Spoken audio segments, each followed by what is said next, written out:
Hey, what's up everyone, and welcome to the MindTrace Podcast episode number 2. I'm your host Ajmal Savari, and today we'll look into the UX of sound branding and design with our guest Erwin.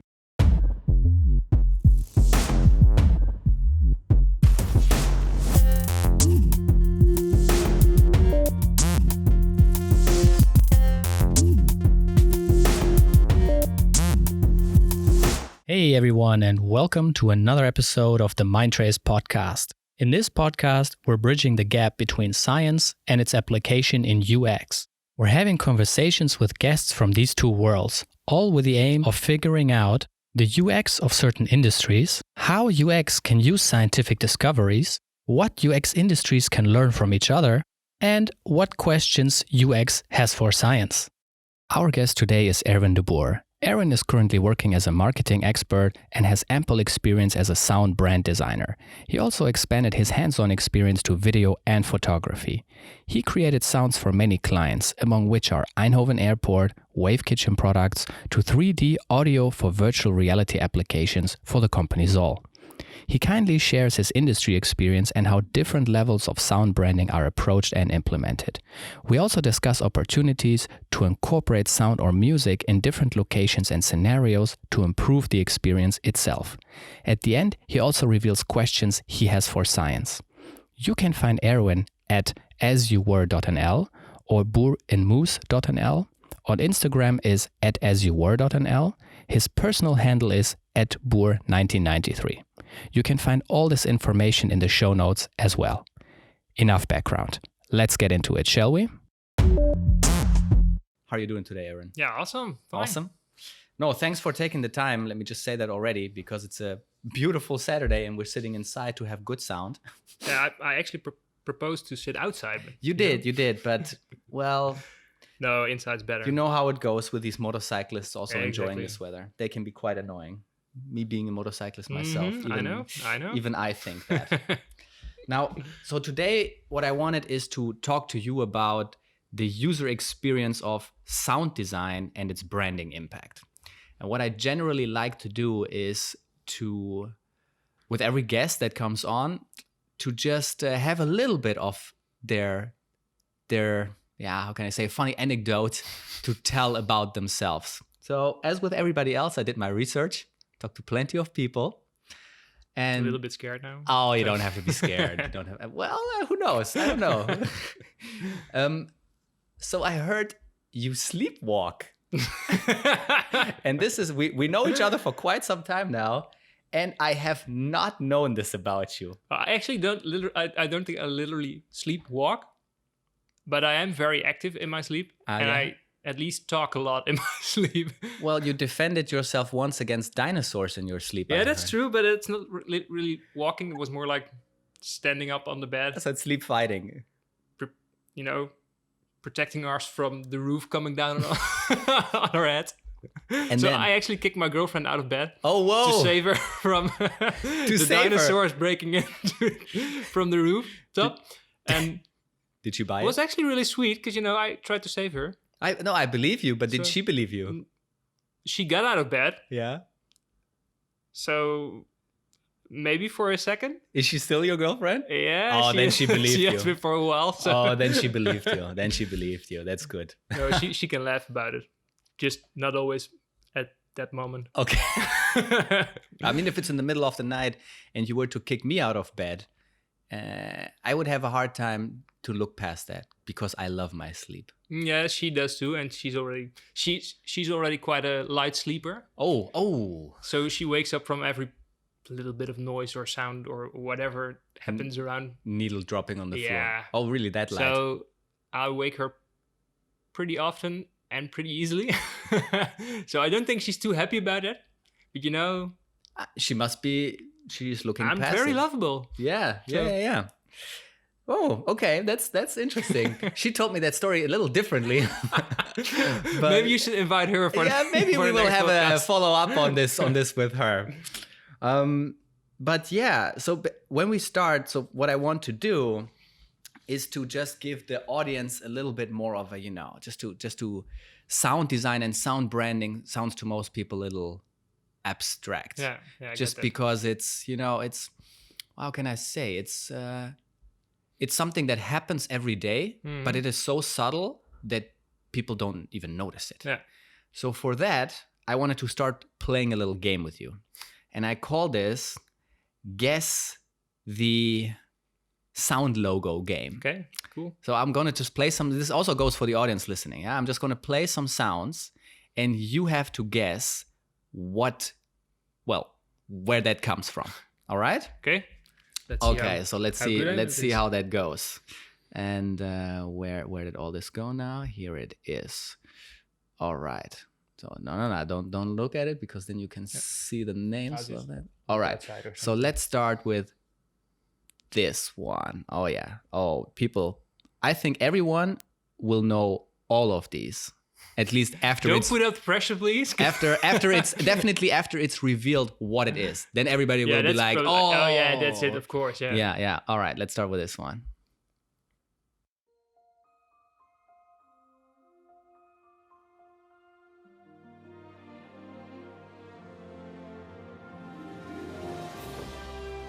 Disney, Pixar.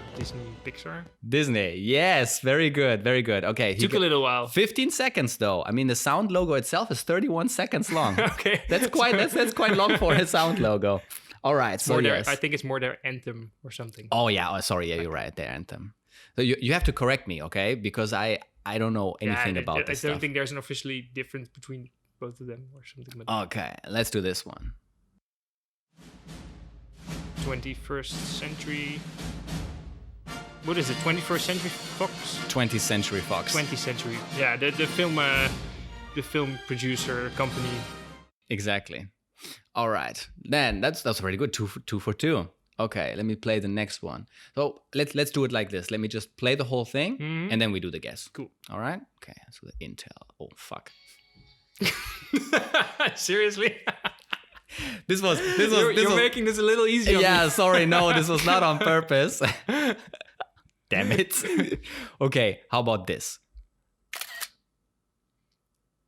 Want to play it again?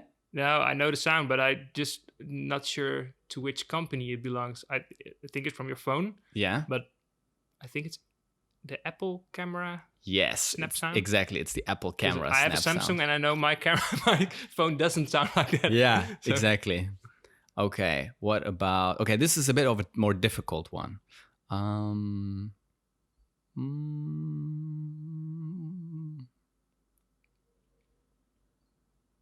Well, maybe not that difficult.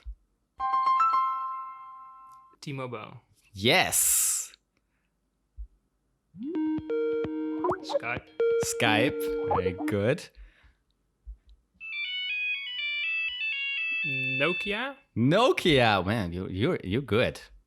Okay. Yeah, you kind of prepared me for saying that there was something like this coming up. So. That's true. I did a all sound logos available check on YouTube before. No, you didn't. No, I didn't. Okay, next one. Windows. Which one? But you're already right. It is Windows. I think it's XP. Yes, it's Windows XP. Now, in contrast to that,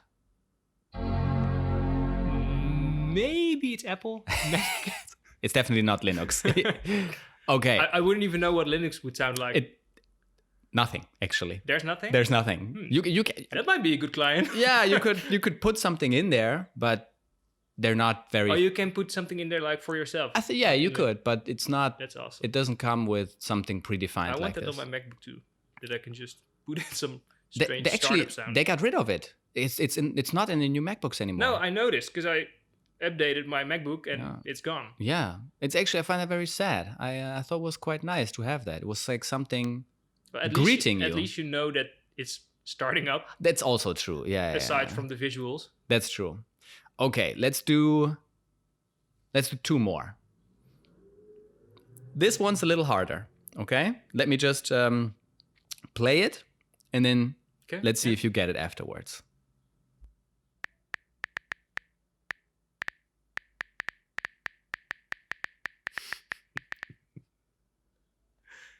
So I have to admit, this is not completely fair because it's not that this sequence was a type of sound logo from No, but someone. it's a typing sound from, I think, iPhone. Yeah, damn. Okay, wow.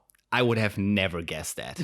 I would have never iPhone, you would definitely have guessed it. Well, because all my sounds are turned off. Because this really, I personally get very annoyed by these sounds. But the hard thing with this kind of sounds, does it belong to the manufacturer of the phone or to WhatsApp or to... Right. No, it's in this case, it belongs to Apple. Really, that all these sounds belong, because it's the keyboard typing. So if you use it in WhatsApp or in Skype or whichever it is, it belongs to Apple. Yeah. Okay, then let's take the last one.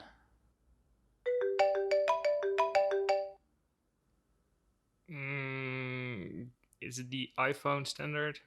Very good. Ringtone. Yes. All right. Man, you were good. I didn't prepare you. I mentioned I wanted to do something like this maybe, but interesting. Did a bit of research there. Yeah, I was about to say, this sounds like you did, actually. But from all of this, I mean, I think now it's becoming pretty clear that the topic of sound branding is basically this. All these sounds are around us all the time. We use them. You get them as feedback or as notifications or things you interact with. Yeah. And you know immediately what's going on. And when you hear those, at least when I'm in a cafe and somebody's sitting there with their Mac and they're opening and starting it, I know immediately. Even if I don't see that, I just hear like, boop, and I know immediately, okay, someone's sitting there with their Mac. Same goes in the movie theater. When you hear these start things, these starting studios with their trailers, that even there, I wouldn't even have to look and I know exactly who it is. Yeah, I don't think it's always that you know who it is or what brand it is. It's also just the vibe you get from it. Like if I would hear a ringtone that's the same as my phone, you would just immediately look up. It's also a very functional thing. Exactly. Because you know what's gonna come after it, or you know what the intention of the sound is. Yeah. For example, when you start up your Mac, you look around because you think, oh shit, where's my MacBook or something. Yeah, exactly. Or when you hear the sound of your ringtone, you want to check for a message. Definitely. So it's not just the linking to a brand. I think it's also simply a function that it has. Yeah, but it's that they are so distinct. That's why my first question, this actually brings us directly to the question of why do you think sound branding is so important in the first place? I think that sound branding is just one part of using sound for branding or for marketing or for communication. And sound branding is simply just using sound to create a distinct brand, make your brand recognizable, and also just the medium of sound then. Yeah, basically. Just by the medium of sound. Because everybody thinks of course you can mix it with visuals. Yeah, it goes perfectly with video. It goes perfectly with environment, for example. So if you're in a store and you hear a commercial over the speakers, a lot of times there's a sound logo involved. Yeah. And I think that sound branding, like creating a distinctive brand that's recognizable and also consistent and supports the brand communications. Another part of sound, or how you can use sound for communications, is very functional. And that's what I was just saying about ringtones, for example. They're not a way of branding, or they're not made just for branding. They're actually very functional use of sound. Right. And that goes for a lot of applications. For example, you actually would call it an earcon. Like you have an icon, a visual thing. Yeah. What's an example of an icon? I don't know. A parking sign or something, whatever. Yeah, whatever. A Facebook logo. It's also, you can use an icon, of course. Yeah. It's a visual link to something functional, actually. Like, okay, if I would click on there, you would go somewhere, or if I see a parking sign, the Facebook thumbs up. Parking. Yeah, right? The Facebook thumbs up, the like, that's the icon, and everybody knows what earcons, which is a sound that has the exact same function. Actually, a function itself. Yeah.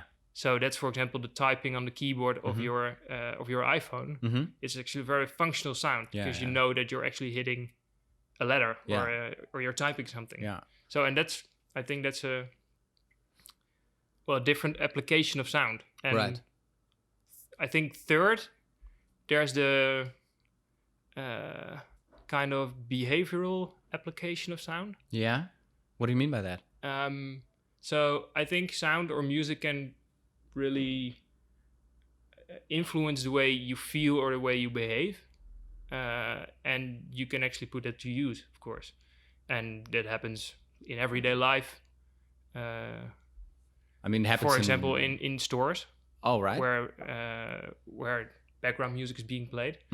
And you can use that music, of course, to be consistent with your brand. Right. But you can also use it to make people feel at ease, or to make people feel comfortable to stay longer in the store.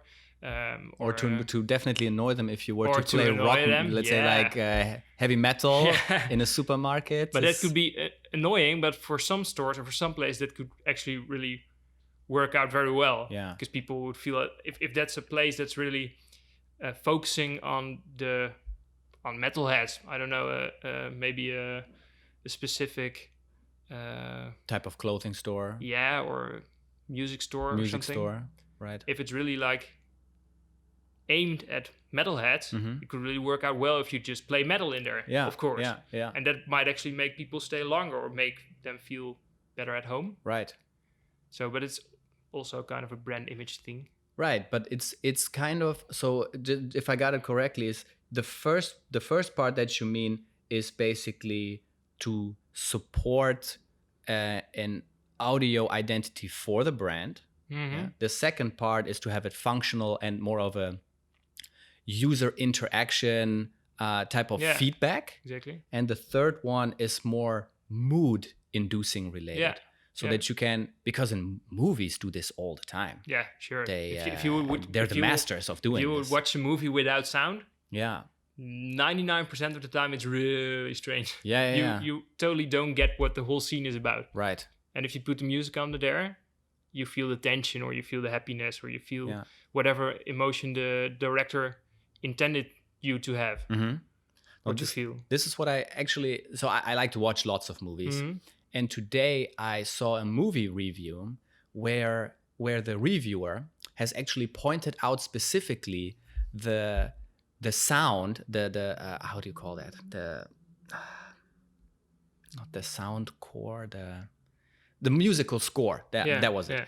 That he said that in certain scenes they were so corny that though it would have been fine if they were kept in that tone, but the music or the sound, the acoustic support for that was very contrasting. So the music and the sound in that moment actually tried to make the scene very, serious and dramatic. Yeah. But how the scene was shot was very comedic. So that actually led to so much confusion for the viewers it was in complete contrast to each other. Well, if that's what you intend, it worked out really well. But that's not what they intended. If that's not what they intended, there went something awfully wrong. They wanted it to be a serious moment, which was not supported by how it was filmed, but was made like this with the music. And then if the two, of course, don't match, you actually you don't get a supporting increase in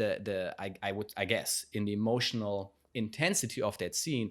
You actually create complete confusion because the two just don't match. And often, so I've noticed this often in movies where when that happens is that the viewers, they walk out of the movie just saying, I didn't like it, but they are not able to put their finger on why not.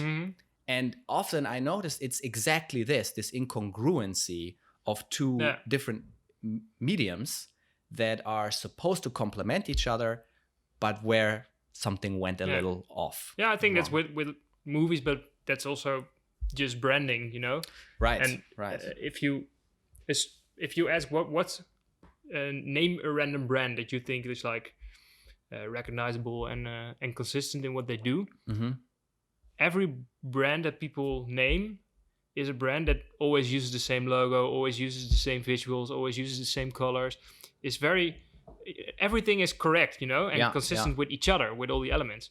And for example, if you look at bands, it would be really strange if you see a couple of heavy metal guys playing this classical theme or something. That would be That would completely be out of. Yeah, it's like out of character type. Yeah. Although it might be really funny and it might be a really good band. Yeah. But you see that the bands who have a lot of success are the bands in which the visuals complete the sound. Right. Yeah. So, if you look like a couple of regular guys, everyday dads, and you're making this rebellious kind of rock music or something, or hip hop or whatever, it's not matching. Yeah, it's not so, matching. And it won't work out. People won't understand it. Yeah, that's right. And I think that's branding. Yeah, the complete picture should be a match. Right. Yeah, you're right.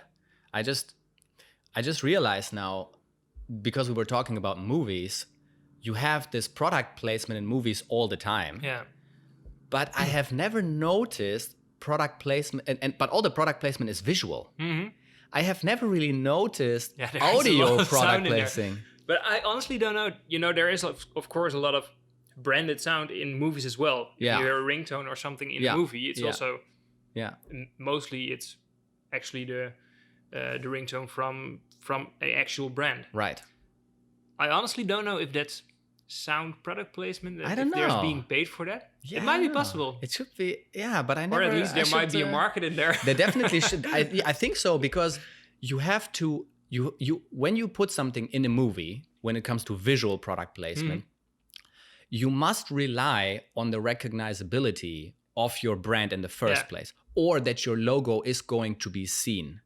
While at the same time, sometimes in some movies, it is so obviously product placement that it damages the movie. They really zoom into a product or to a can of Coke or something. Yeah, exactly. Yeah. But if you had somebody in a scene just drink a Coke, and I don't know, on the radio in the background, you were to hear their sound logo, that would be much less intrusive and yet still recognizable. Yeah, and I don't think it would very much damage. Of course, I mean, if you of course put the gain of that sound logo up all the way, which you definitely shouldn't, then it would damage it again. But I think this could be something where not much attention has been paid to. Yeah, it's actually hard because a brand sound is specifically made for a brand, so it should also match or have a fitting place within a movie. Yeah, of course. I think that's the hard part. Yeah. And I think that's also hard to commercialize and to create some kind of business out of that. Right. Because there are probably not so many movies or scenes in which you can actually fit that. Right. But on the other hand, for example, there is a very big business in syncs, placing music in movies. Okay. Or in commercials, for example. So if I were to have a band and I would, I've recorded an album and I've got a song that's, working out for the public and it's getting attention. A lot of bands also have a publisher which focuses on syncs, so on promoting a song or maybe an whole album to movie producers, for example. Oh, right. Or to advertising agencies. Oh, I did not know that. To place that song actually in ads or in movies. Yeah. And there's a very big business around that, of course, because if your song gets used in a commercial or in a movie, that will probably help you. Sure. A long way. Yeah. For example, if you do you remember the Nikon commercial? I think it's Nikon. No, which one? I think it's with Robbie Williams. You see Robbie Williams on stage with making a selfie with the crowd. Yeah. Oh, yeah. I know that one. There's a song in that commercial and also a couple of other commercials from Nikon. Yeah. It's from Radical Face. Okay. I don't recall what the song's called. But if you would look up that song, I guarantee you think of that commercial, even though you don't. You don't know it, or not consciously. Yeah. Exactly. If I would hear a song, I would immediately think of Nikon. Yeah. And the same goes for IKEA had this song from... Oh man, I suck at names. I can look it up. But this is definitely something that I didn't know. It's with the whistle in it. Ah. Yes. Oh, yeah. I don't know how well my whistle comes out on sound. Oh, we'll make it work. I think you know which song I mean. If I hear that song, I immediately think of IKEA. Yeah. And that's actually kind of branding for the artist of the song, of course. Yeah. So yeah, definitely. Yeah. In the end, it's all about creating these associations that you want, which at the beginning, of course, they don't exist yet. Mm-hmm. But that, I think, is the nice thing about sound, because it does come with inherent harmonies, which are already automatically associated with certain types of mood. But before we go into that detail, and please keep in mind, I have no idea about this, okay? Mm. So if you go in too much detail, I will stop you. But how is then, so if you are a company, and you just start out and you are thinking of, okay, we need a brand, then you, of course, most of the time only think about the visuals. Yeah.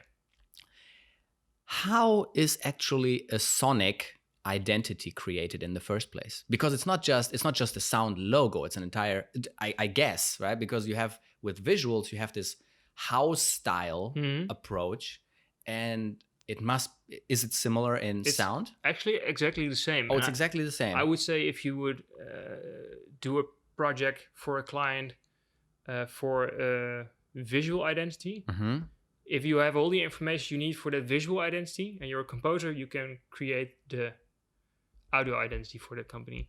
Because the input for audio is just the same. It's the brand identity. Mm-hmm. And if you know what the characteristics are of the brand, you know, what's actually the feel of the brand, what's the brand voice, what's the what do you want to communicate? Then a designer would make a logo out of it, and a composer would make a sound out of it. Can you walk me through an example? So, for example, if we were making an audio identity for a company, we would start out with a session, it's actually kind of an interview, but we try to make it more like a conversation. Okay, hold on. You made the sonic identity for us. Yeah. So, because I have to be honest with you, I don't recall what you actually asked me, or I might have not even. I don't think we did the exact structure as we regularly would. Okay. But it's also because, you know, we share an office. Yeah, you see me every day. So we see each other every day. We talk about it. Yeah. Just in between. Right. And but if that had not been the case, if that would not have been the case, what would you have done? Sat down. Yeah. And talked about your brand. Okay. To start with. And now keep in mind, I don't think a lot of people even understand the concept of a brand. No, there's actually the term a brand is actually pretty vague, and what is a brand? It can be the physical thing, of course, the product. Yeah. It can also be the name, associations, logo, the name, or the visuals, or whatever comes with it. Okay. So we talk about your company and mostly about what do you want to communicate and how do you want to communicate it. Okay. And of course, before that, why is it that what you want to do and what you want to say to your customers or to your audience or whatever. And I think you can compare it to just to a person. How would your brand look like? What does it look like when it would be a person? What would his character be? What would he look like? What would he wear? So you're trying to kind of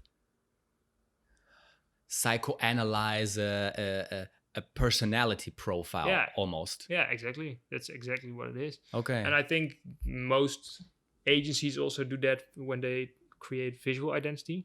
At least they should, right? At least they should. And the second part is not the identity of the brand, but to who are you actually talking? The audience or your customers or whatever kind of company you have.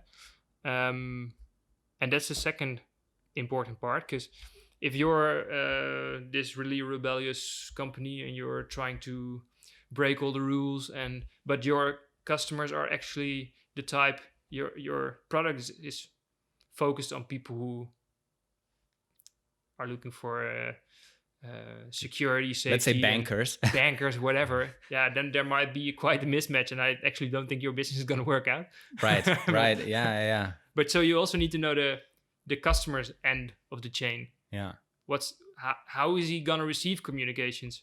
How does he want to receive communications? And try to understand a bit more of the customer on the other end. So if you have this information, we always actually try to characterize a brand. Mm-hmm. Like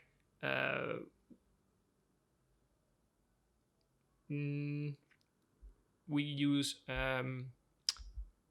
archetypes for this. Yeah. Is that the English word also? Yeah. Archetypes. Yeah. Archetypes. So we actually try to say, okay, this brand is this type of a personality. Right. And based on that, you look at, okay, so if that would be sound, if this is the product, if this is his personality, if this is the way he communicates over these channels, you can think about, okay, what would that sound like? And what kind of sounds do you actually need for it? Right. And then you start deciding like, okay, which sounds do I actually need? How long of a sound, for which purposes? How should they be used? And then you start actually creating those sounds. So that you basically get the sonic identity first, and then depending on what we talked about before, right? The three, let's just call it three levels. Yeah. Is it a sound that's supposed to support your brand logo? Yeah. Is it a sound that's supposed to, if you make a product, let's say a phone, some sounds specific for interaction, and then some sounds for inducing some type of you actually start with the identity, audio identity. So okay, if your brand would have a voice or a sound, what would it sound like? And we don't make it yet. We just put it on paper. Like, okay, it should be like happy, fast, and there are a lot of musical parameters you can actually attach to it, of course. Yeah. Like tonality and the tempo, pitch, so much. Also the cultural associations that come with it. Of course. Yeah. Which types of instruments? Yeah, for example, that kind of stuff. And the second step is exactly what you say. It's actually the strategy. Like, what are you going to do with music? How is it going to be put to use? Where can we put it to use? Right. So you actually know the boundaries. Yeah, the boundaries of what you're going to do. Yeah. Because you can create a 10-minute track out of that brand identity. Yeah, that never gets used. That never gets used because there's no place you can use a 10-minute score. Yeah, that's true. For that company, for example. At the beginning of a movie, maybe. Yeah, maybe. But then, so when you do this type of sonic identity or a sound branding project. Yeah. So from the structure, it sounds then to me that you basically first try to figure out, okay, what is it that our client actually wants? What's the target? Yeah. Then ask a bunch of profiling questions to see what is the client actually trying to represent, and then also what's the target group, their target group actually like. I think it's just the other way around. Oh, the other way around. Yeah, clients always think they know what they want. Yeah. And not just clients, just people. People in general. Yeah. But when you ask them a couple of questions, it becomes most of the time they don't really know what they want. So, okay, then walk me through a general project structure. How would that look like? Just a random project? Just a random project. Okay, so we start out with, of course, a first talk with people. Yeah. Like, let's get to know each other. Right. The client wants to do something with music, or maybe has a very specific question. Yeah. And we just come over and talk about what that is. Yeah. Okay, then we, of course, do a proposal. Yeah. Based on that conversation. But it's in the proposal there, nothing is composed yet. Nothing is composed yet. Okay. No. Just like, okay, if we're gonna do this, we would take this project on like this. Yeah. And the outcome would probably be something like it. But also the outcome's not always clear because that depends, of course, on the first part. Yeah, exactly. So, and then when you're good to go, you start the project with with a conversation or interview about the brand identity. Okay. And not about the goal, because a client might say, "Yeah, I want a brand score," and then at some point, when you ask a bit more about that, it might become clear that he actually has no use for a brand score because there are actually no channels in which you can put brand score to use. He might be way better help with a playlisting for his store or something. Okay, I see. So it's not always that the question is really the solution, that there's a solution to the question directly. Yeah. So, and the second part is talking about the goal. Okay, what would you like to achieve with music? Which channels can we put to use? And you see that a lot of times people ask for one specific thing, like, okay, I need a sound for an advertising campaign, or for I need a brand score for social media videos or whatever. And when you talk a bit more about it, it becomes clear that there are actually way much more channels involved in which music can be put to use. And I think that's interesting exploiting, because if you would only use one channel to actively put music to use, you can't create a consistent brand sound. Makes sense. Of that course. Makes sense. Yeah. So why not do it right when we're at it and spread it all out over all your channels? Yeah. So that's the second Sounds step, logical. actually. Like, okay, where can we put it to use and how can we get the most out of it, basically? Right. And so when we have the brand identity clear and we know how we can put music to use, we start composing, basically. Then you start composing. Based on the brand identity. Yeah. And of course, then you also know what you're composing for. Yeah, exactly. There might be, we need a brand score, we need a sound logo, we do a lot of, we call it like mood packs. So, okay, what is that? The brand score is one basic version of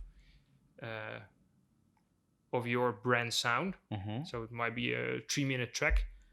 That's like the center of your audio identity, actually. Right. So everything should basically be based on that. But for one video, you might need a more sad kind of sound, or you might need a bit more uplifting sound, or whatever. But then the same core is used, but slightly adjusted. So we can create a new track based on the brand score that maybe has the same instruments, maybe has the same melody, but actually built differently so that it sounds different. So just for me to make now the parallel with visuals, because in visuals, of course, you have certain features that you don't have in audio and vice versa. But when you have a house style of a certain brand, you have a font type, you have certain types of icons, let's say, how these icons are shaped, is round edges, hard edges, colors, size, and all of those things. And of course, if you then make something else, let's say you make a new icon, with what that icon represents, you need to adjust these things slightly, but still need to make sure you don't you stay consistent of the exactly. Of your own I mean, there needs to be brand, as you said before, there needs to be some type of reoccurring theme to be associated with that brand, right? And that's I guess that's then the parallel in audio as well. It's just that you have different features now that you can play with, being it rhythm, being it the speed, basically, being it pitch, being tone, being it instruments. I mean, that makes a lot of sense. So actually, one delivery is actually always kind of a style guide for music. So that's besides the actual music itself, the output is also, okay, how do you put it to use? Right. So there are, for example, 20 audio files in which 20 different compositions. For example, the audio logo, the brand score, a mood pack with 6 different kind of sounds, air cons for application, opening sound for app or for whatever. And there might be a playlist for stores or for whatever kind of physical environment. But when you don't know how to use it, right? I mean, it's gonna bring you nowhere. Of course, it's definitely gonna bring you nowhere. So it might even actually work against you, just like in the movies. If you use one type of sound in the wrong situation, you actually shoot yourself in the foot. So we also create this kind of style guide for music, like which of these sounds should be used where and how. But also if you're gonna use other sounds, because a lot of times, you have this sound pack with some sounds, and that's a nice start. But when you're going to do a very specific brand movie or something, or you're going to do a campaign with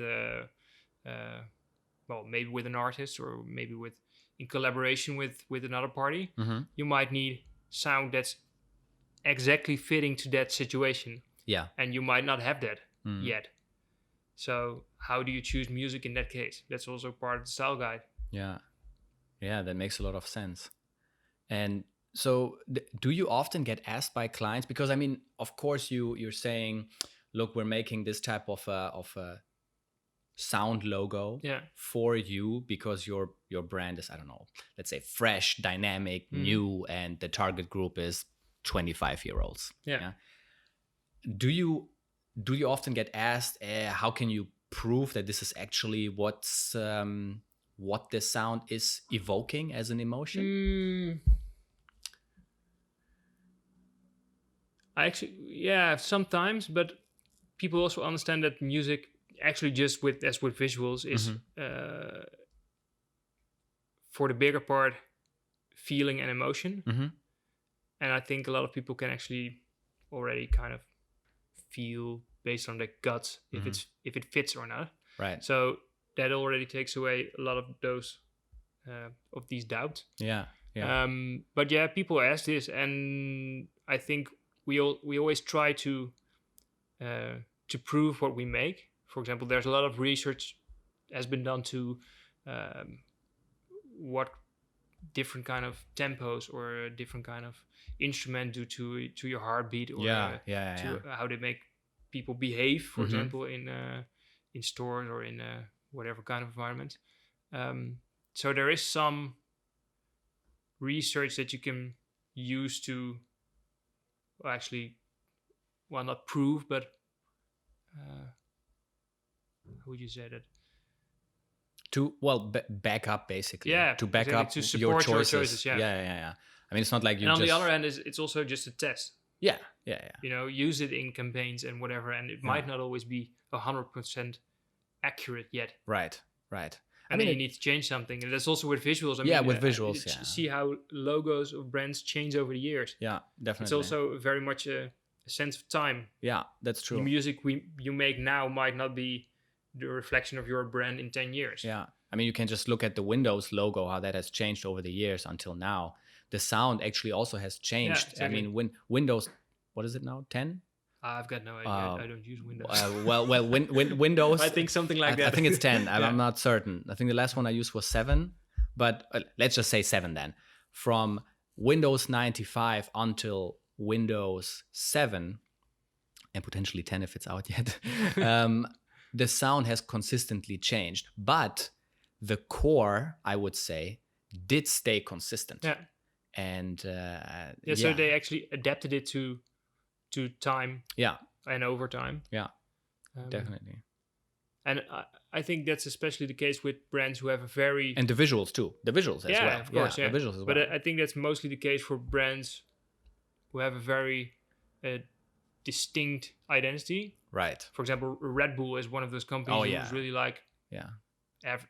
They have a really clear way of communicating. Everything should be tough, rebellious, get out there and do things, a little bit like GoPro. Yes. So the music that's actually consistent with that really changes over time, because in 5 years there might be another kind of music that has that vibe and that feeling. Right. Yeah, that and makes in sense. the 90s, that might have been whatever band.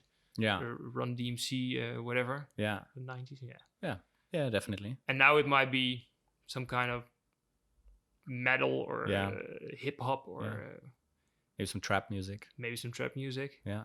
So it's not just your identity changes over time, but also the world in which your brand is currently active changes really fast. I mean, you should culture, also adapt to that, of course. Right. I mean, the culture of your target group constantly changing. Yeah. So that's obviously you need to adapt to that then. Yeah. Just based on what you said before. I mean, the personality of the brand might have not changed, but the cultural influence of your target customers might have. Yeah, and that you need to watch. That's the what you way need to to say take it, into account. Yeah. I mean, it makes sense. I mean, it makes total sense. Okay, but so if we leave sound branding for a moment, how is sound design normally used? And how is that different from sound branding? That's a good question. Well, I think that should more be, the question is more what's the difference between music and sound design? And I think you could say that music is more a thing on its own, and sound design is supporting something else. It's like in the functionality you mentioned before, for example. Yeah, for example, functionality, but it can also be sound design in movies. If there's music, for example, music, you can listen to music without any visuals and it will be a thing on its own. Right.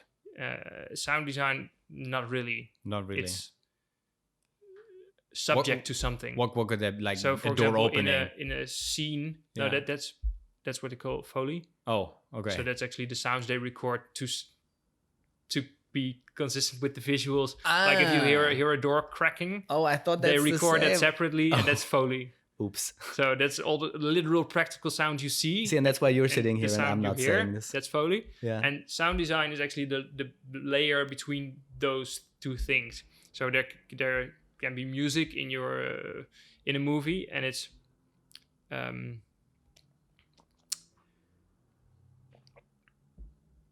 it can be a song, just a song that's also on Spotify, a commercial song. It can also be a score that's specifically written for that movie, but it's still music on its own. I see. Then there's sound design that's actually made to that specific scene to evoke a certain type kind of emotion or like feeling seriousness or drama or comedic. And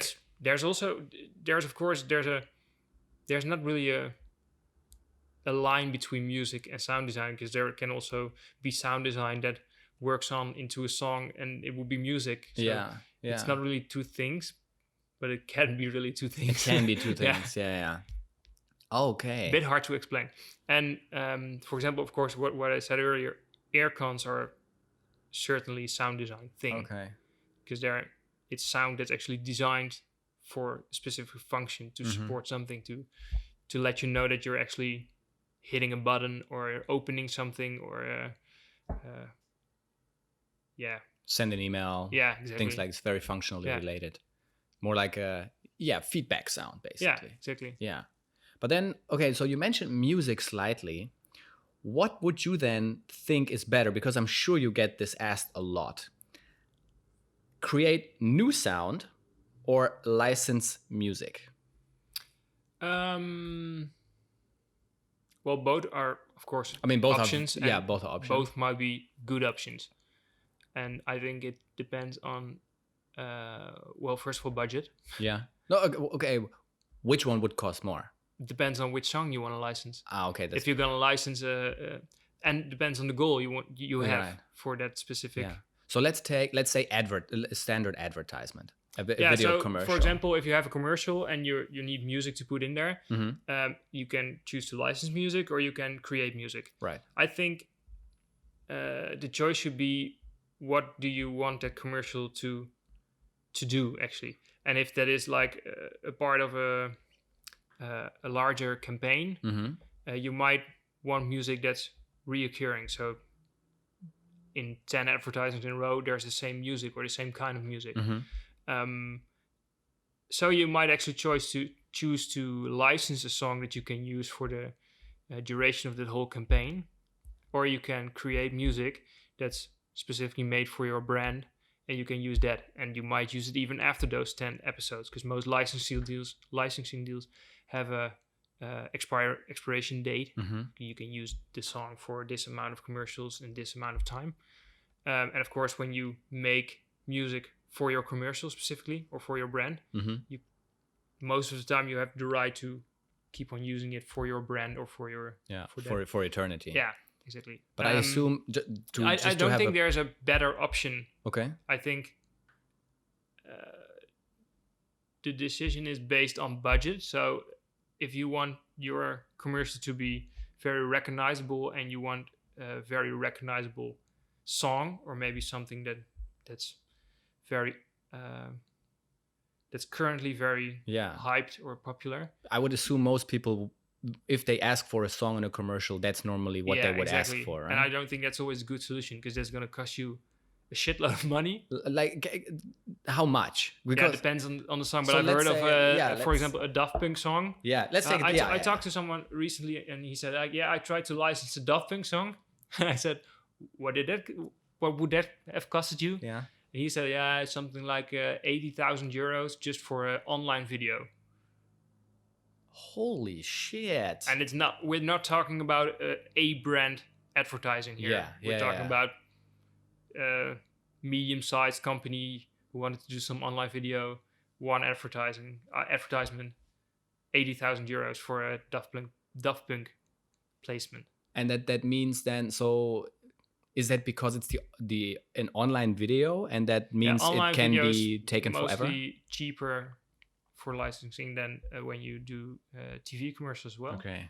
So there's not a fixed fee for licensing. Okay. There's it's what's negotiated, I guess. It's just what's negotiable, and it depends on how famous the artist is, how popular the song is, but also how big the company is, and what medium it's going to be. Yeah, I exactly. guess. So if it's potentially going to reach 10 million people, licensing that a song can be way much more expensive than if you're a small company and you want to license that same song. Yeah.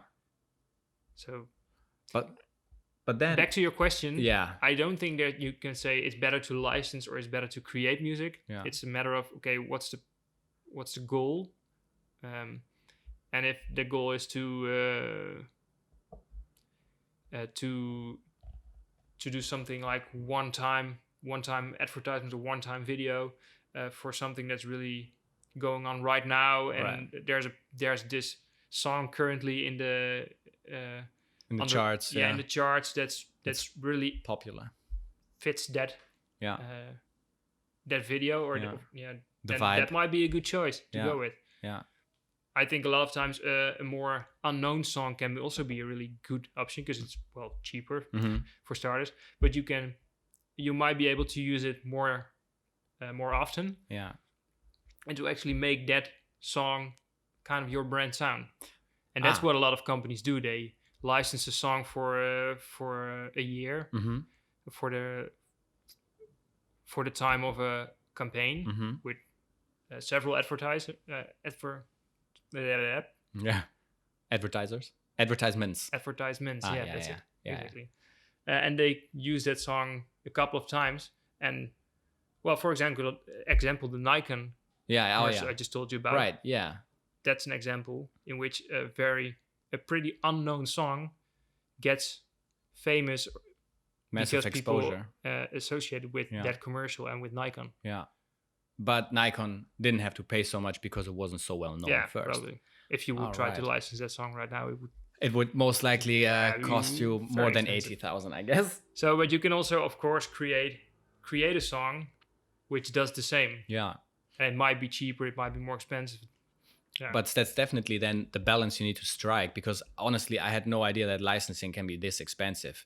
I think artists should get paid fairly. And anyways, they should get paid fairly.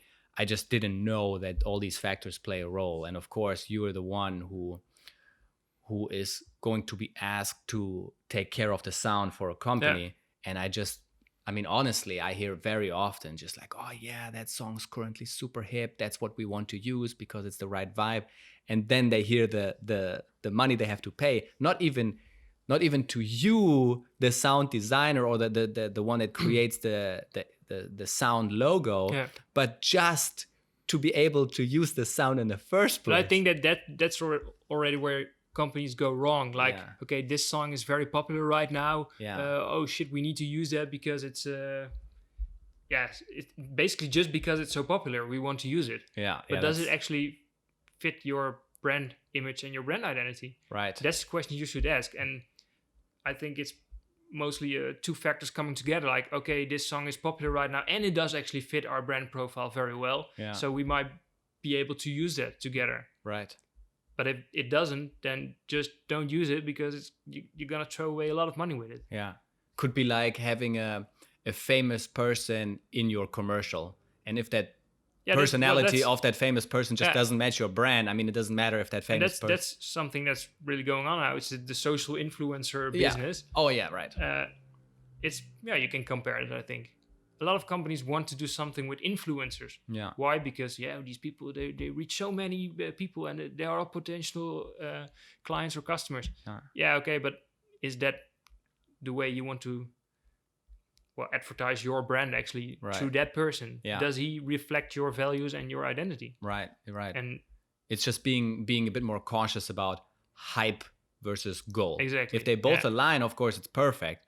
But if they don't, it's just like in a scene in a movie. If the scene is comedic but the sound is serious, I mean, you spend money on it anyways, but you should get the biggest bang for your buck. You should get it right, exactly. You should get it right, yeah. I think otherwise it's just gonna damage your communication or your brand image. So. That's interesting.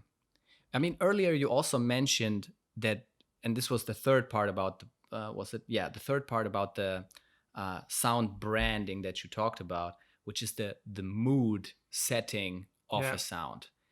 And you gave a few examples about supermarkets. Are there specific tones, or no, that was the wrong question. Can music set a specific tone in a certain environment to boost let's say in a supermarket, I guess, the sales. In a restaurant, I guess, the enjoyment of the food or of the experience. Is there something like that? There are certain types of music just work better for certain types of specific environments, restaurants. Yeah, of course. Because I mean, I think you can answer that yourself if you just. Hold on, because if you could, then everyone would get it right. And I have to say, the amount of it not being done at all, or completely regarded as, we just need some background music and let's turn on the radio. Yeah, but that's the problem, because people don't actually think about it this way. Right. And that's where mistakes are being made, because I think... But it is possible. Sure. Okay. If most people would think about it a little bit more, they would, they might get it at least more right. So if I would ask you, what would be, to your ID, be the kind of music? Imagine this: you're sitting in a restaurant, in a restaurant type, very elegant. Yeah, I have my eyes closed. Yeah, you're eating fish, as you're very good fish. I don't know what kind of fish. I don't eat fish that much. Yeah. And the whole dinner is gonna cost you $120. Okay.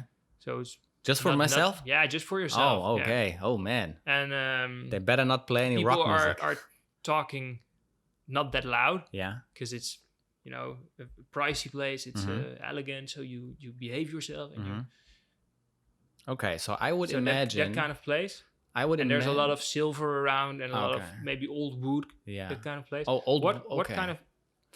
What kind of music would you? So I would envision. I'm just talking for myself here, right? You have to tell me if I'm off.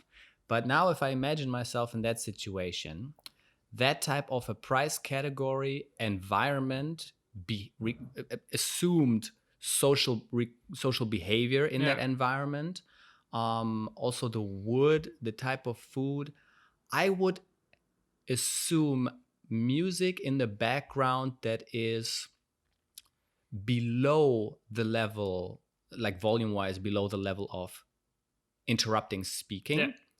And I would think something like classical music would For fit example, well. yeah, that might be a match. But I can't tell you now which. Because I can't just say classical music. It's also very vast what you can get with classical music. Yeah, sure. I don't think. I think something big orchestral would not really work No, out. no. Something small. Yeah. And something that's supportive to the situation. Yeah, so exactly. A little bit soft, mellow. Yeah. Exactly. Something not too dynamically, for example. Exactly, because it's supposed to. So this is how I would see it. If I were to go to such a place, I'm there to have a very good time and have not only a very good time, but also not only a very good meal, but I don't have to get that experience over with just shoving down my meal and get out of there. It's not McDonald's. So right? for what you're saying now, for example, you can get out of this that you probably need music that's not too high of a pace. Yeah, exactly. Starters. That's what I mean. Yeah. That's. But it should also not be elevator music.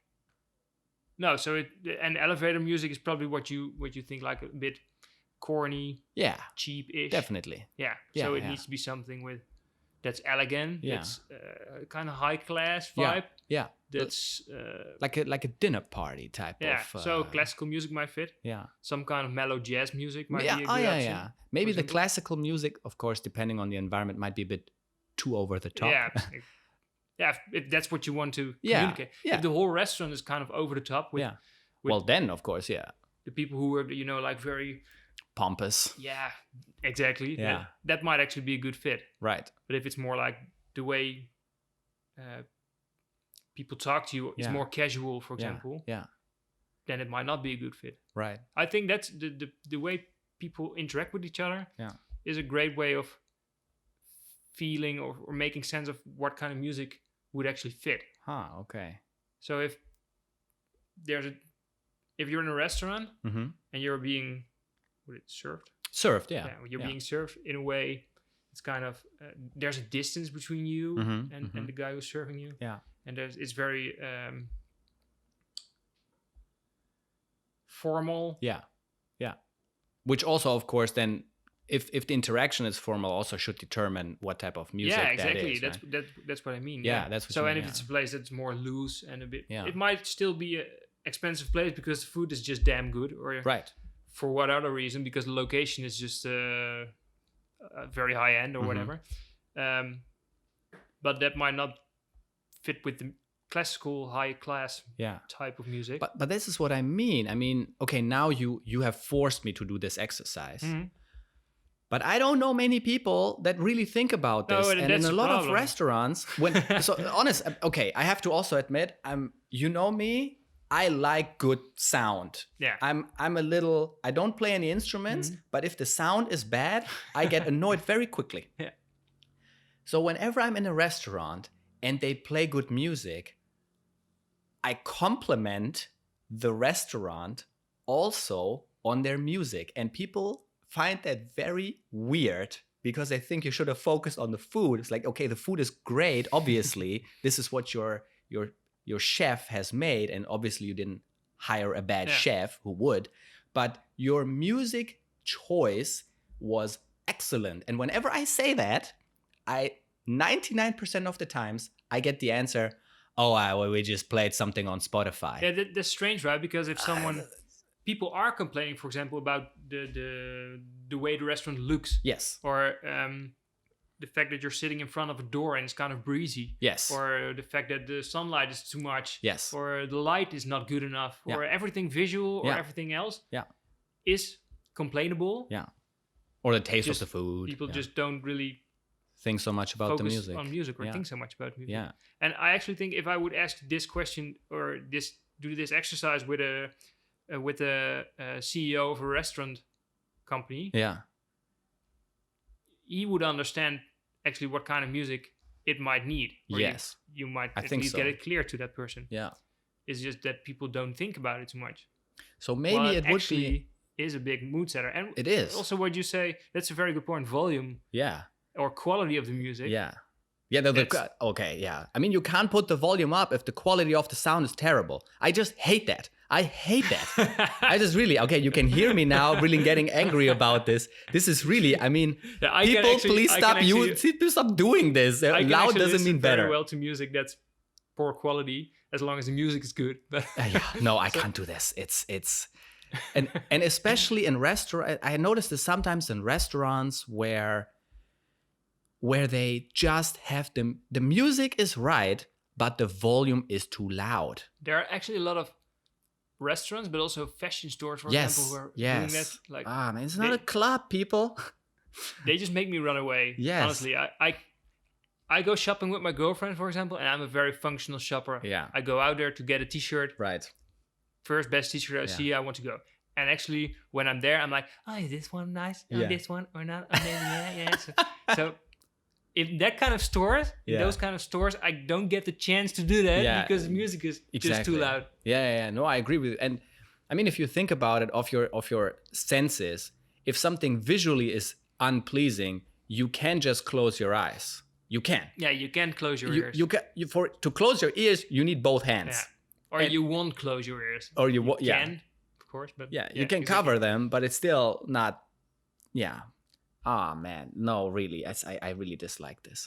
But then maybe it would be an idea.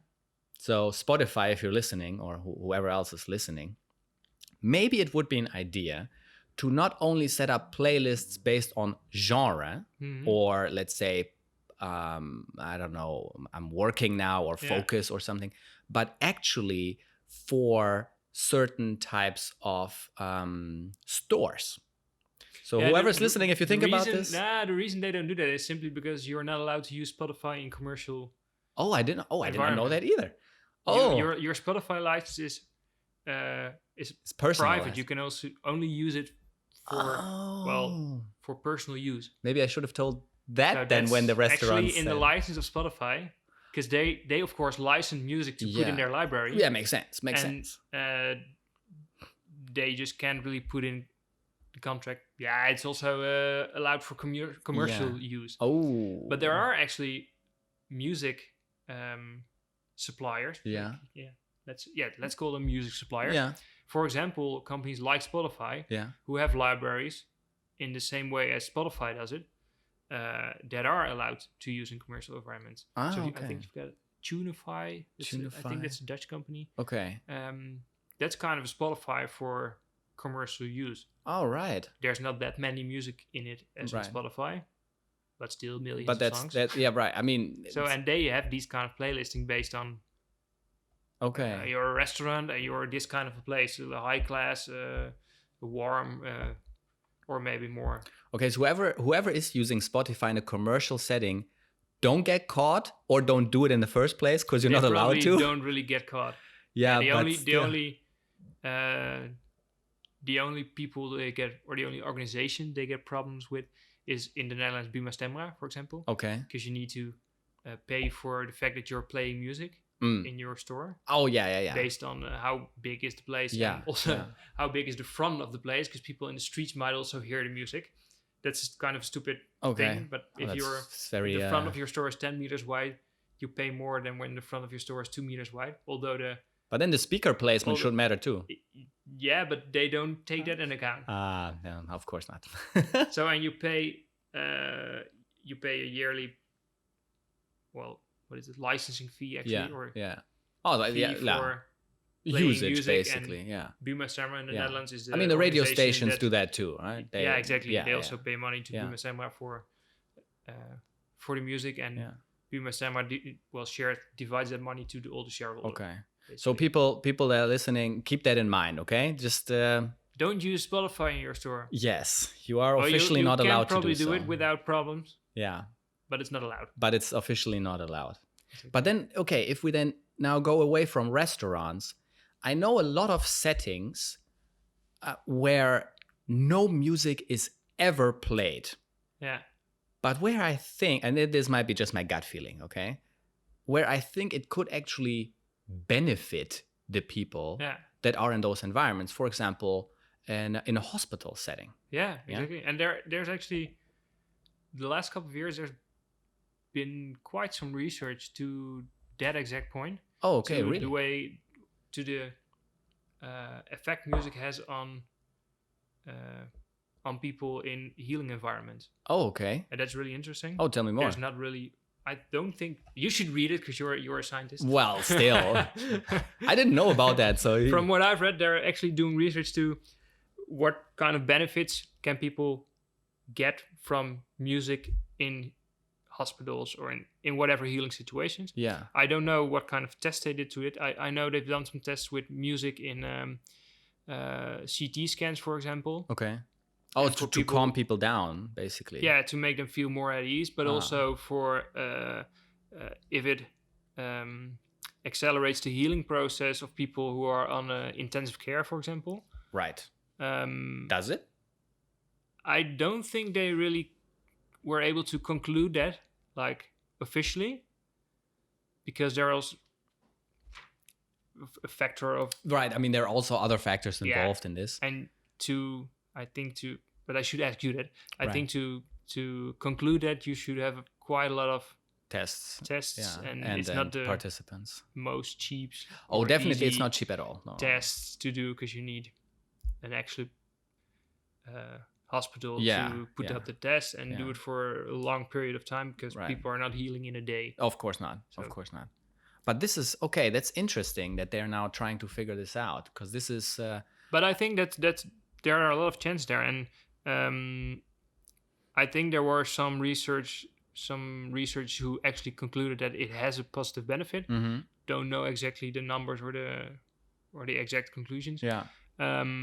So there are actually hospitals who are experimenting with that, with music on intensive care, with music in CT scans, with music in just simply the waiting rooms. Yeah. Because, if you're waiting in a hospital, it's not a nice place. No, it's not a nice place. It's not a place you want to be. No. It's very functional and you know exactly what's happening there. And you're not there. Most of the time you're there, you're not happy, except for when you're getting a child, maybe.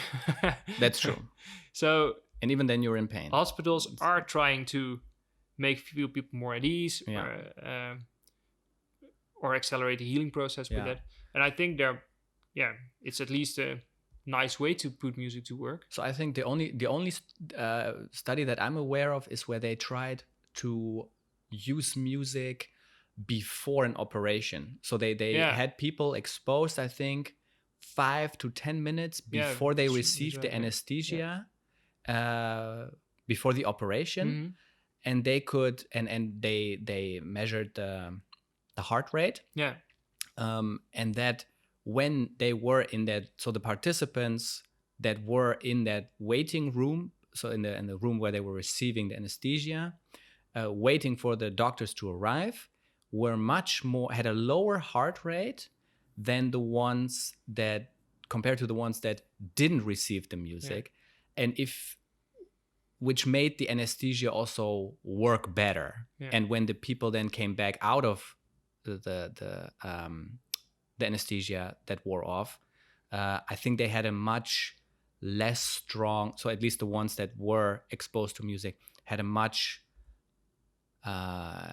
easier time during the anesthesia wear off than the other ones. I mean, all measured with heart rate, and I think, but I'm not 100% sure again which study that was. But still awesome that music can do that, right? Yeah, it's amazing that music can do that. It's so easy to use it. Yeah. To use music in those kind of situations. Yeah, and because it's so subliminal, actually, people wouldn't even know what's happening. Yeah, but I think there are a lot of these little things that can be helpful in these kind of situations. For example, it's like a little kid taking their favorite teddy bear or something with them when they need to go to the hospital for surgery. Right. Yeah. And that's the same effect music can make you feel more comfortable, or can make you feel more at ease or whatever. Yeah. And if people are...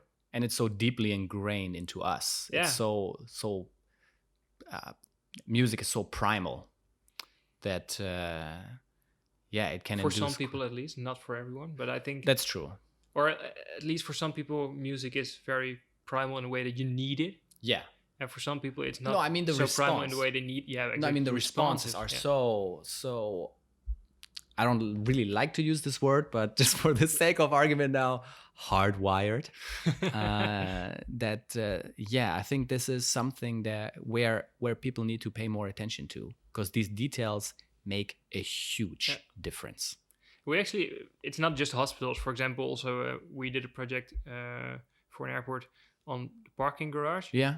And the parking garage is also not a place you want to be. No. It's super functional. Yeah. And it's very stressful. You want to get feel the unsafe. plane. Yeah. You want to get to your plane in time, exactly. You might already be running late. You don't know where to go exactly. Yeah. It's not a very comfy place. No. And so we try to put music to work in the parking garage to make people feel more at ease. And I think these are the chances, or these are the opportunities, and the opportunities for music to make a, well, not always a big difference, but at least to add something to it, and to make it a little bit more nice. I mean, I think even a small, just to go through some numbers, even if it's just a 1% difference, let's say 1%, that can add in a positive way to the experience these people perceive at that airport.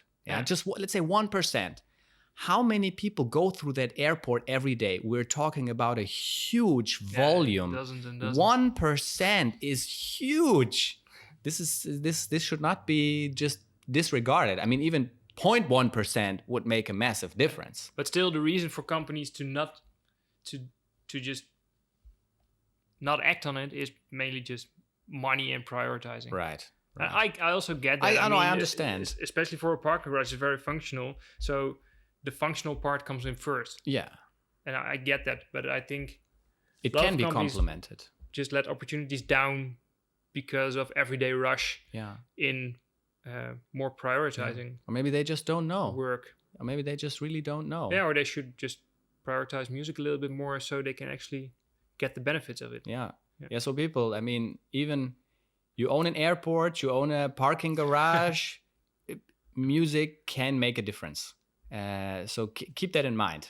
It doesn't just hold if you are a musician or have a radio show. Music has a huge impact.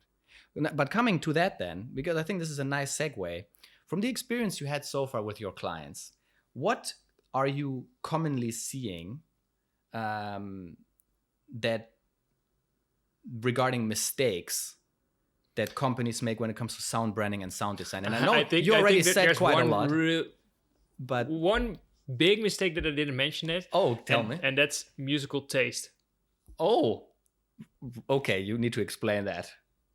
Well, you can use me as an example because I think I might have been a bit of a pain there. Not at all. No, not at all. Okay. But I think a lot of companies and a lot of people in places that actually choose music, so marketing managers or whatever kind of decisional position you have, make choices based on their personal taste instead of based on of the company outlook or personality. Yeah.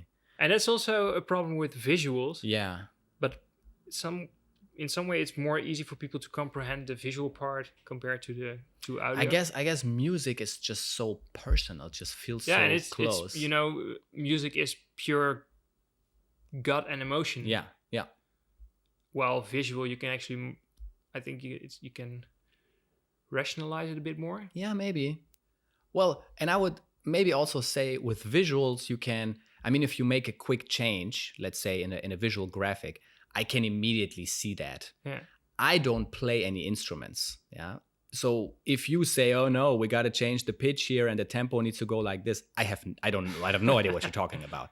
But then you need to, when you make it, then I will be able to understand. Exactly, yeah. But that is then, I mean, it's... Yeah, but it's with graphics the same. You don't change your logo just in an instance or in a... I'll show you how it can be. Yeah, that's true. That's also quite a process, so... Yeah, okay, that's right. Fair. Yeah. Okay, so I think that's the biggest mistake, personal taste, that stands in the way of making a decision that fits the brand. The company, yeah. Yeah. Okay. Let me now, so we're coming to a close and I don't want to take too much more of your time. So I have just, let me just count, 3 more questions. So the first one of these is, are there principles you use in sound design or sound branding that are based on your experience or industry standards that have never really been tested thoroughly? I don't think I really get your question. I mean as in an effect. So for example, let's say, a faster tempo makes people more nervous. You know, things like this. Have those, because I'm really not aware of any of those things. Yeah, there's very little research to what music actually does. There is little. Yeah, that's bad. And it's not. I don't think the research there is actually super great. Oh. But then this brings me directly to the next one. What would you like science then to focus on? What types of questions, or pick one or two, you don't have to come up with 20. What do you think, what would you like them to actually test? Okay, one step back. Okay, I've read some research that there actually is, and it's already 30, 40 years old, I think. Then it's not communicated well. The simple things of music. So what does a change in tempo, what effect does it have on your heartbeat and on breathing of people, for example? And what effect does changing of melody has? But it's every one of those conclusions is simply one change in the same music. Right. I mean, it's highly controlled, right? Yeah, super controlled. Yeah. And music is not controlled at all. Like, there are so many elements working together to create that specific track or that specific sound or that specific feeling. And that feeling might also be very different for a lot of people. And that's actually why I think it's super hard to do good research to the effect music has, because music is so changing, different, and actually a kind of a collection of thousands of little elements. Yeah. And it's very hard to isolate which element has which effect on, especially then feelings. In the combination. Yeah, exactly. And it's not just the practical parameters of music that might have an effect. It's also the associations or the current culture that's associated with it that might make the effect different than just the structure of the music is. Right. So if specific music is very much associated, or a specific band, for example, is very associated with a culture or with a lifestyle or something, although the practical parameters of the music might be the same as a random other song, it might still have a completely different impact on the audience. Right. Okay. So that's what makes it very hard to do usable research, at least. I see. So then maybe I would say that the scientists, or at least the researchers that are focusing on this, maybe they should try a variety of combinations of these types of elements that you just mentioned. But I would say that the second point that you made, having that with a strong association, you gave an example of a band, just from a scientific perspective, just to leave that out for now, just to see the bare bones, let me just call it the primal ingrained response. Maybe it would be good to, I mean, I can't blame any scientist. I'm one too, and you need to dissect all these elements to really be sure what is the individual influence. But obviously you should not stop there, because these things are not unrelated, especially in music. So what I mean to say is that they should maybe try to figure out a combinatory matrix, where you have, let's just say 10 elements, and then 10 elements on one axis, the same 10 elements on the other axis, and what different types of combinations of changes of these elements would evoke. Because that could potentially be more useful. It's basically like a lookup chart than for the composer. Yeah, but I think that might be a very good idea. And the only problem that's in there is that the amount of possible combinations. Right. I mean, of course, that's huge. Because it's not just tonality, tempo, melody, rhythm, Yeah. but it's also which instruments are there. That's true. Which kind of I mean, in Western music, we just use the regular 12-tone tonality system. But there's also Arabic music, which uses 24. I don't know. So I know Arabic music, but I play no instrument. So many variables. Yeah. That I think it's pretty much impossible to create this kind of a combination chart, which is actually usable for composing. I mean, you don't have to go down all the way down the rabbit hole, but just like some, even having a rough visualization of which direction you would go on an emotional chart, and that would be quite useful. Let's be clear, any kind of research would be very welcome, because it's basically every part of research there can be about the effect of music might be a support to might be able to back up whatever music you make or whatever we do. So for us, it's very usable, of course. Yeah. Every research, if it's well done, of course, is useful. But I think that might be the thing. It's not what kind of research. It's just there might be some research. Yeah. Well, but I mean, it's you mentioned some research that goes back so long, and I'm sure there must have been new research done. But if it's not even reaching the people working in this field, then something's going wrong. Yeah. So that's why, I mean, that's basically the idea of this podcast in the first place. Exactly. So I mean, just what you mentioned now, I'm definitely going to be excited about having a music researcher, music cognition researcher, who I can then ask basically about this, and also give him my example, and I'm sure he will say that's not a good idea. But hey, he can most likely, or she can then most likely give us a better one and much more insights into the latest things happening there. Yeah, and also, for example, the MindTrace software you're creating. Yeah. To get back to your business, I think that's also a very valuable way of testing the effect music can have. Yeah. And you might not be able to do a 100% clarified kind of research, but at least it gives a practical image of what a certain composition. I mean, it's all about the indication of it, right? Exactly. You just want a little bit more certainty and not just walk in the dark all day long. Yeah. All right.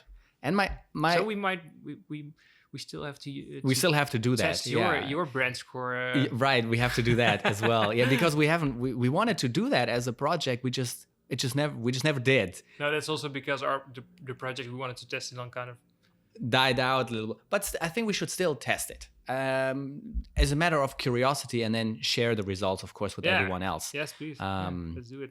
No, we should definitely do that. As a final part, are there any books or other resources that you can recommend for our listeners that want to learn more or want to get started on this? Well, I think not specifically on the topic of sound branding so much, but more commonly on the topic of music. Okay. If you want to get into sound branding and how you can use music for marketing, communication, branding, whatever, I think the best starting point is to understand music a bit better. Ah, right. I see. That makes sense. So it's like you don't want to start with, how I'm going to implement music in my brand. You actually want to start with, what the hell, how does music actually work? And the next step is, what can you do with it? And there are a couple of good books.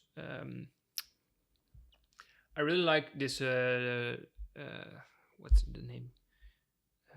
The singer of the Talking Heads, David Byrne. I have no idea. He wrote a book. But if you don't know it now, that's all right. I'm going to figure it out. We'll look it up after the show, and then I will put it in the show notes anyways. I'm just quickly going to look it up. All right. And the book is basically just about music in common. Mm-hmm. Not about exactly how it works, not about exactly how to do it. Specifically about how it evolved, but a bit of everything. Okay. And I think it's just... I mean, that sounds like the perfect book. That sounds like the perfect book to get started. It's how music works. Music works. So that's literally what I said. Like, try to understand how music works. The book's called How Music Works. That's perfect. And it's it's really enjoyable to read because he actually writes it very much from his own perspective. Yeah. Like when he was younger, he went to the clubs in wherever he lived and how that looked like and how music evolved in that specific place. And then he refers to how music evolved worldwide, for example. So it's just also fun to read. But it gives you a really good sense of what music can do and the cultural value of music.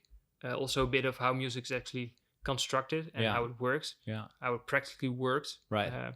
About harmonics, for example, but also about... sound in common. Yeah. What the hell is sound actually, and how does sound work? Yeah. No, I can see that. So it covers a bit of everything. So I think that would be a great place to start. Okay. All right. No, I'm definitely going to put that in the show notes, and most likely going to read this myself. I'm curious what he has to say about volumes in restaurants. I think there is actually a part literally about volume in restaurants in the book, I think. So. All right. Nice. Okay. Okay. Now I'm definitely going to have to look this up, and I hope he agrees with me. Otherwise, I have to double check on him. Well, Erwin, I want to thank you so much for this great conversation and the time you took. You too. You're welcome. So, if people want to find out more about you, your work, or if they want to work with you, where can they find you online? The company is called Boerenmoes, which might be hard for people who speak English. Oh, I'm going to put the link to it in the show notes as well. And last year we started collaborating with As You Were. Yeah. So that's actually just one company right now, and Boerenmoes is part of As You Were. And As You Were is actually a marketing communications company. I mean, it makes sense that you combine those two things. Yeah. So we're trying to put both together. Okay. That's great. That's the goal at the end of the day. And if they want to find you personally, like Instagram, Twitter, LinkedIn, what's best? Whatever you feel fine with, I guess. All right. So okay. No, I'm going to put all of those is fine. Okay. No, I'm going to put your handles and also in the show notes as well, so people can also find you. Hey, thanks again, and to everyone listening, you have a great day. Thank you very much.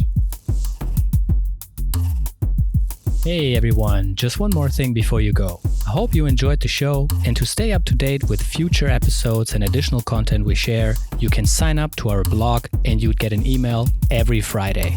Why Friday? Because it's almost weekend and we want to give a fun end of the week bonus that you can also talk about during your Friday afternoon drinks. It'll be a short email with our latest updates about bridging the gap between science and UX. The content we share ranges from conversations between UX and science, like we have on this podcast, our own journey from scientists turning into entrepreneurs, all the way to our own studies where we dig deeper into concepts of UX. If you want to receive that to stay in the loop, sign up at mind-trace.com/blog. mind-trace.com/blog.